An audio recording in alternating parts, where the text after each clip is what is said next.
আসসালামু আলাইকুম। কেমন আছেন সবাই? প্রচণ্ড রোদ আজকে, অনেক রোদ, গরমও, সাথে বাতাসও আছে আলহামদুলিল্লাহ। আল্লাহ পাকের রহমতে বেশ ভালো বাতাস আছে। কচু গাছটা তাকালে বুঝবেন বাতাস আছেই। হুম, এর মধ্যে নজন আমার একটু কাঁচা আমের বানিয়ে দিল। এটা হচ্ছে আমাদের এই পাশের বসার যে নানু, ওনাদের বাড়ির কাঁচা আম একটা পোলাপান পারতেছিল, আমার সামনে এসে একটা পড়ছে। পরে আমি বললাম এটা তাহলে তো আমার মনে হয়। পরে গাছ নেন, হলুদের খাবার আমি পাকা আম দিছি 4-5টা, একটা আম আনছি ওদের কাঁচা। আমটা একটু ভালোই বড় ছিল, দেশি আম আর কি। টক প্রচণ্ড বাবা, দেখতে হলুদ মনে হতে পারে ফাঁকা, কিন্তু আসলে যে টক, মানে এটা চিনিও দেওয়া লাগছে, চিনি শুকনো মরিচ, সেই মজা হয়েছে আমের ভর্তাটা। ভালো বাতাস আছে আলহামদুলিল্লাহ।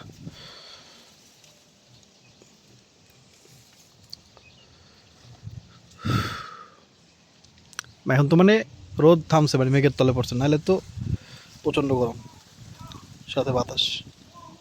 এটা একটা টুল বানানো যায় কি বলেন বসার জন্য? এই গাছটা আর আমার পাশে পিছনে একটা গাছ আছে, কিন্তু এটা তো আমরা গাছ ছোট, মানে এটা ওজন নিতে পারবে কি না। বড়টা গাছ থাকলে এখানে একটা ভালো টুল বানানো যেত বসার জন্য।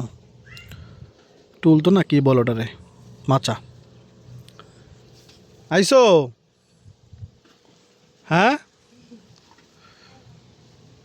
খালি মাথার কাজটা ডাকো, মাথার সাইডটা, তো রক্ত না দেখা যায়। আজকে হচ্ছে আমরা রক্তই দেখা যেতেছে।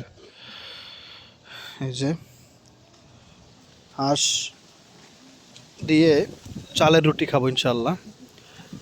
এটা কারণ না, খালি আমার খাইতে মন চাইতেছে। কেন বলতে পারেন, খাইতে তো সবারই মনে চায়, কিন্তু কত আজকে আমার অনেক বেশি মনে চাইতেছে। কেন? কারণ হচ্ছে ভাই, বলতে পারেন ভাই, এত গোস্ত খাইলেন, এত কিছু খাইলেন কোরবানিতে, সব কিছু খাইছি ভাই, কিন্তু চালের রুটিটা মন মতো খাইতে পারিনি, ঠিক না? তুমি বলো। সকালবেলা বানাইছি, দুপুরে এককালে সকালবেলা কয়টা রুটি খাইছিলাম, গরম গরম। হইছি।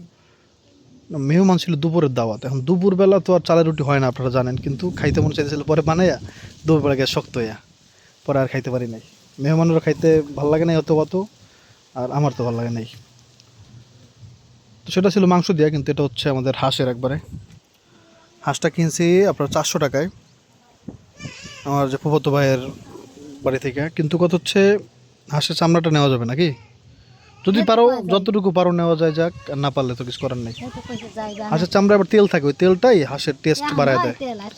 শীতকালে তারপর চামড়ার মধ্যে একটা তেল তো থাকেই, বুঝছো, কিন্তু চামড়ার নিচে আবার একটা তেলের পরত পড়ে শীতকালে। ওটা তো শীতকাল, ওটা তো বলে লাভ নেই। তবে তেল দিলে কি হয়, আপনার তরকারির মধ্যে যে ঝোলটা, সেই ঝোলের মধ্যে তেল বের হয়, ওইটার টেস্ট বেড়ে যায় হাঁসের। তবে আমি হাঁসের আবার পশমের কারণে হাঁস এর চামড়া খাই না, যত ভালো করে,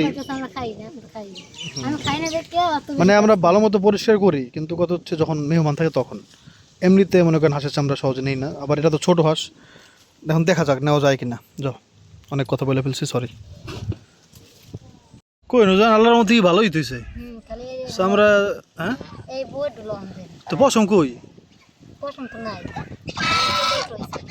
ও আচ্ছা, এই পিঠে আপনার কিছু পশম আছে, কিন্তু আপনার এই যে ইসের সাইডে দেখাও, আপনার আরে বুকটা দেখাও একটু, বুকে দেখেন কোনো পশম নাই। দেখছেন, বুকের চামড়াটা নেওয়া যাবে, কাটো কাটো। তোকে জাতি ভাই কিন্তু একটা গেছে, ভাই ইয়া তোর এখানে কি করস? হ্যাঁ, জাতি ভাই কিন্তু নাই, যা যা যা যা।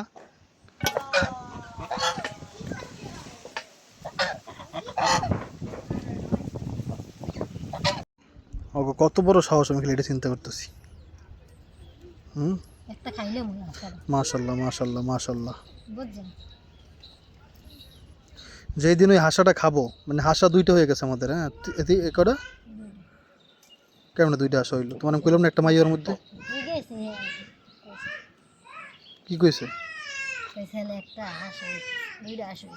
কোনটা দুইটা হাঁসা? ছোটটার মধ্যে একটা, বড়টার মধ্যে একটা হাঁসাই? আরে না, আমি দেখছি নিজস্ব, যে কাম করছে। এখন কত হচ্ছে, যদি একটা যে হাঁসা হয়, মানে বেশি হাঁসা হয়, মানে হাঁসা মানে হচ্ছে ছেলে হাঁস, যদি বেশি হয় তাহলে একটা খাবো। এর মধ্যে যখন খাবো তখন মহিমা আসবে, তাছাড়া খাবো না। মহিমা হাঁস পছন্দ করে, কিন্তু ফাইম আবার পছন্দ করে না। আইসক্রিম খাবে, বুঝছেন? আইসক্রিম আসছে, এখন বলতেছে বাবা, আমি বললাম আচ্ছা খাওয়াবো, বলে তাহলে তুমি টাকা আনো, আমি দাঁড়ায় থাকি, যদি লোকটা চলে যায় আমি দাঁড়াইতে বলবো। আল্লাহ, বাবা, ওরে আল্লাহ, দুই ভাই দেখছে আইসক্রিম। হ্যাঁ, দুই ভাই দেখাই দাও বাবা।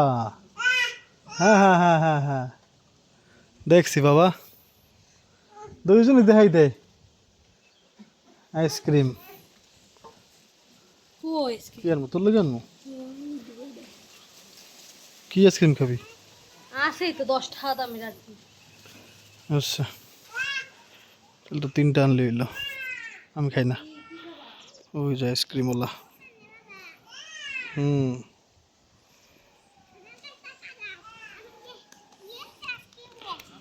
চলো চলো। না তুমি যাবা না, তুমি তুমি তুমি আগে যাইতে না বাবা, তুমি এখন আবার যাওয়া শুরু করছো মানুষের সামনে। আর অনেক কি ছিল, ভয় পাইতো মানুষ দেখলে, এখন আবার ভয় পায় না। আসসালামু আলাইকুম হালাল কুবুর রব্বির হামমা কামা রব্বায়ানি সগীরা। আসো আসো আসো। কি টাকা? কয়টা আনবি আইসক্রিম? তা 3টাই তো, 30টা আমি খাই না তো, আমি খাই না। 4টা আইসক্রিম দেন দি 10 টাকা। আসো।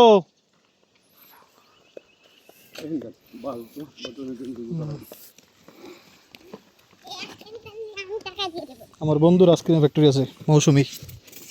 শাকিল হইল আমার বন্ধু। মৌসুমি? হ্যাঁ, ওই শাকিল আছে না, হ্যাঁ। ওই বন্ধু আমার। সাইকেলের শাকিলের এই সাইকেলের চাচা। আপনারও তো আমি চিনি, অনেকদিন পরে দেখছি, অনেকদিন পরে দেখছি। কটা? তখন আমরা সিদ্দিকপুরের ওই জায়গায় থাকতাম। 5টা? কয়টা দিচ্ছে না? 4টা, 40 টাকা একটা। আরে রে, তুমি ওইটা ঘরে নিয়ে যাও। আচ্ছা আমার কাছে এই হচ্ছে আইসক্রিম।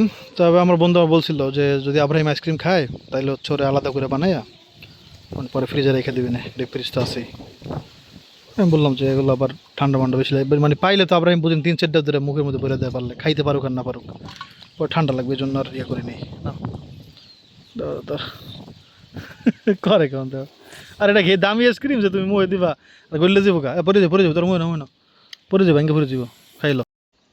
আইসক্রিম আল্লাপাক ওই আমার বন্ধুর উসিলায় বলেন, বা আমাদের এলাকায় আমার বন্ধুর ওই আইসক্রিম ফ্যাক্টরি ছিল, সেই উসিলায় বলেন, আইসক্রিম খাইছি ভাই জীবনে। অনেক আইসক্রিম, অনেক পদের, নারকেল আইসক্রিম যেটা অনেক বিখ্যাত, নুরজানের পছন্দ, এই জন্য আগরে তাকাইছে, নারকেল আইসক্রিম নাম শুই না। এটা ছিল 2 টাকা না 1 টাকা ছিল 5 টাকা। ছোটোকালে কথা, তুমি 5টা না, ছোটোকালে 2 টাকা ছিল, 1 টাকাও ছিল। তো ওইটা ছিল সবচেয়ে মজার আইসক্রিম, ওইটা সবাই মনে রাখছে। আমি মনে করি আপনারাও যারা, এইটার মতনই আসলে লম্বা চ্যাবড়া ছিল এতখানি। হ্যাঁ ওটা অনেক ভালো আইসক্রিম, ওইটাই সবচেয়ে আইসক্রিম মধ্যে। আমি আমার বন্ধুর যেহেতু আইসক্রিম ফ্যাক্টরি, ওই হিসেবে আমি আপনাদের বলতে পারি গ্রামে যত আইসক্রিম আপনারা খাইছেন সবচেয়ে ভালো আইসক্রিম ওইটাই। নারকেলের যেটা, ওটা। যাই হোক, তো অনেক আইসক্রিম আল্লাহ পাক খাওয়াইছে, অনেক অনেক ভাই, এটা আসলে কল্পনার বাইরে। মানে আমরা আইসক্রিম নিয়ে খেলাধুলা করছি, এরকম একটা অবস্থা। কিন্তু আমার জীবনের সেরা আইসক্রিম কোনটা জানেন? আমি একদিন আমাদের এই গ্রামেরই, ওটা আবার শহরে, ঢাকা গিয়ে খাইতে পারিনি অত ভালো আইসক্রিম। একদিন রোদের মধ্যে, আপনাদের বলছিলাম মনে হয়, যে রোদের মধ্যে দুপুরবেলা স্কুল থেকে আসছি, মনে হয় 4-এ পড়ি তখন। আইসা দেখি কি একটা রাস্তা একবার গরম, বাইরে প্রচণ্ড গরম, গরমের মধ্যে একটা লোক স্টিলের একটা এরকম লম্বা, মানে ওগুলো ঢাকা ওই টাইপের আইসক্রিম বিক্রি করতো, ওই যেরকম গোল গোল রাবার এরিয়ার মধ্যে থাকতো, সেই টাইপের একটা জিনিস। কিন্তু ওনার আইসক্রিম পুরোটাই মানে ভাঙা, মানে কোনো আইসক্রিমের কোনো গোল গোল কিছু নাই, একবার পানির মতো, বরফের মধ্যে সাদা রঙের বা হলুদ টাইপের আর কি পানি, ঠান্ডা। তো সেরকম একটা বড় এরকম স্টিলের ছোটো ছোটো ইয়ের মতো ছিল, গ্লাসের মতো, সেরকম চুবাইয়া ছোট্ট এরকম উঠে 1 গ্লাস দিল ভাই, ছোট্ট গ্লাস। ওইটা যে খাইছি, আমার মানে মনে হয়েছে আমার পঞ্চ ইন্দ্রিয় মানে ঠান্ডা হয়ে গেছে একবারে। মানে শোনো না, পুরা মানে, হ্যাঁ গোলাপ জামুন, পুরা কলিজা পর্যন্ত মানে ঠান্ডা হয়ে গেছে আমার, এত মানে গরমের মধ্যে বরফের ঠান্ডা পানি আর মিষ্টি দুধের, মানে একবারে কলিজা ঠান্ডা হয়ে গেছে। আলহামদুলিল্লাহ, ওটা মনে রাখছি এখন পর্যন্ত, সেই 4-এর কথা। ওইটা একটা আইসক্রিমই খাইছি, ওটা আর জীবনে খাইতে পারিনি কোনো দিন ওই টাইপের আইসক্রিম। কিন্তু ঢাকাতে পরে দেখছি যে এরকম গোল গোল আপনার রাবারের মধ্যে থাকে, সেটা ওই টাইপেরই, কিন্তু ওটা ওরকম না আর কি। তো ওই আইসক্রিম ছিল কুষ্টিয়ার যে আইসক্রিম না, ওই টাইপের, কিন্তু কোনো ইয়েতে না।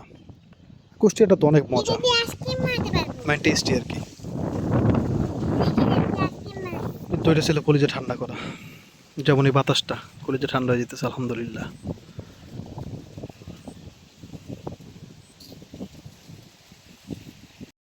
আলহামদুলিল্লাহ অনেকক্ষণ পরে, মানে জানি তো হাঁস বাঁচতে করতে সময় লাগে।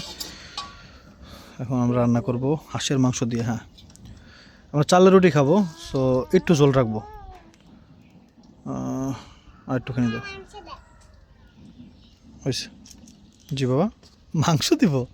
মাংস এখনো তো রান্না করাই হয় নাই, হয়ে গেলেই তোমাকে দিব। যাও ইনশাল্লাহ, মাত্র তো দিলাম বাবা তেল, যাও দিব ইনশাল্লাহ।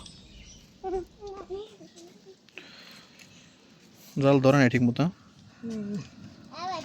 ভিজে গেছিল, বুঝতেই পারছেন। দেখেন একটু ভিজে ভিজে দেখা যাচ্ছে। দাও দাও দাও,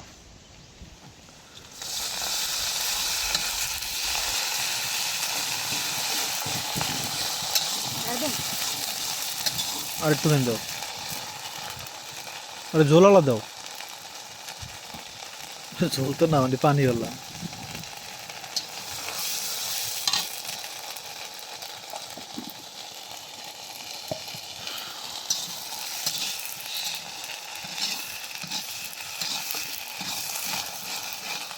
সব মশলা দিয়ে দাও।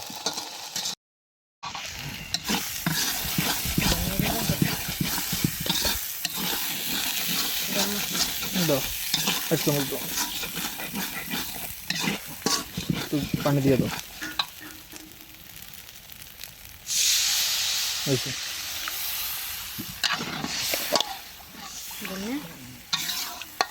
দাও 2 চামচ দাও। সব মশলা দেওয়া শেষ প্রায়। লবণ দাও না কিন্তু।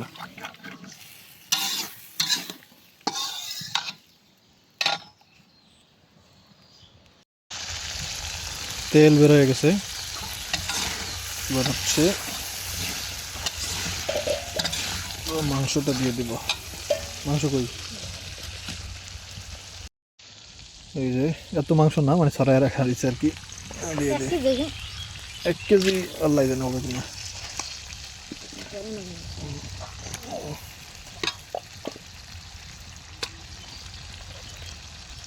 যা হয়েছে আলহামদুলিল্লাহ। কি হয়েছে না হয়েছে এত চিন্তা করে আসলে হাঁসের গিলা খেতে সবচেয়ে মজা বেশি আমার।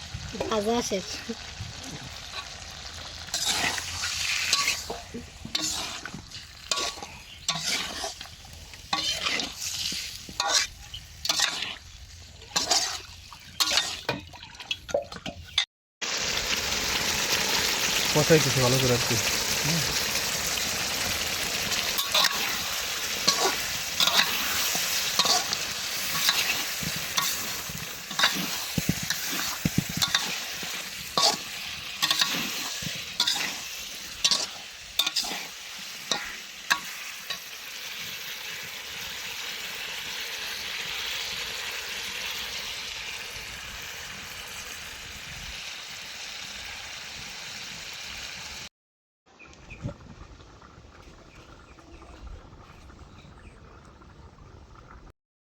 ক্ষুধা লেগেছে বাবা? রাগ করেছ? হয়ে যাবে, এখন হয়ে যাবে।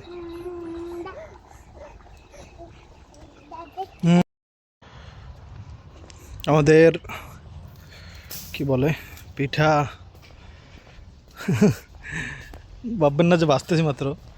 খাওয়া দাওয়া একেবারে শেষ। হ্যাঁ বাবা ইনশাআল্লাহ। ছোটো ভাই যে চুল বড়, ওরা আবার আজকে চলে যাবে কাজে, তো টাকায় দিতে যাবো, রেডি হইলাম।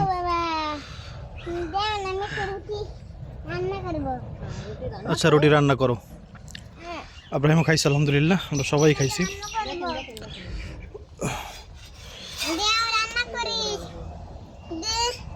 কি বাবা?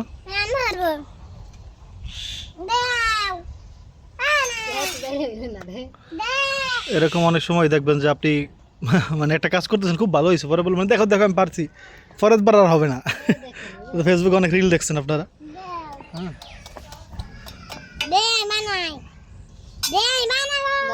ওটা ফুলছে Philip. ফুল লেবুটার পিড়িত হয় না বাবা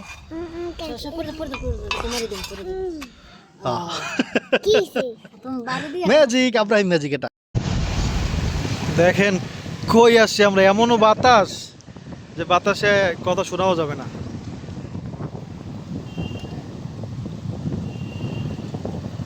এটা হচ্ছে একটা লঞ্চ ঘাট মানুষ অপেক্ষা করতেছে সবাই যাবে ঢাকা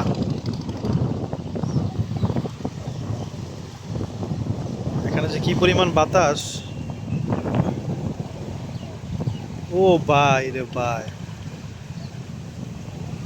দেখেন এটা যে এই জায়গা মনে করছেন আপনারা ওই যে ঘুরতে যাই মাঝে মাঝে ওই জায়গা না কিন্তু ওই নদীরই অন্য একটা জায়গা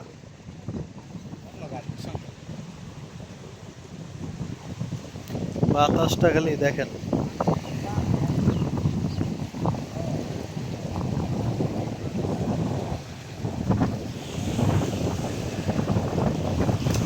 দেখেন এই অসহায় মানুষ যাইতে আছে কাল্লার বাসের থাকলে একটু মনটা ভালো যায় কিছু করার নেই ছেলেটা বিয়ে করবে তো টাকা ইনকাম করতে চায় বলো ইনশাআল্লাহ হ্যাঁ ওদিকে গেলে ওই লঞ্চই ভাই যেটা ভাবছিলাম ওইটাই লঞ্চ ওইটাই কিন্তু ঘুরে আসতেছে কারণ হচ্ছে মানে বাতাস প্রচণ্ড তো এমনিতেই ঘুরে দিবে লঞ্চের বাতাসে তো সেই জন্য ওরা আগেই ওদিকে চলে গেছে মানে ঘাট দিবে মানে ওই দিক থেকেই আসছে এখানে ঘাট দেওয়ার কথা কিন্তু সেটা ওই জায়গায় ঘুরে তার আসতেছে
তো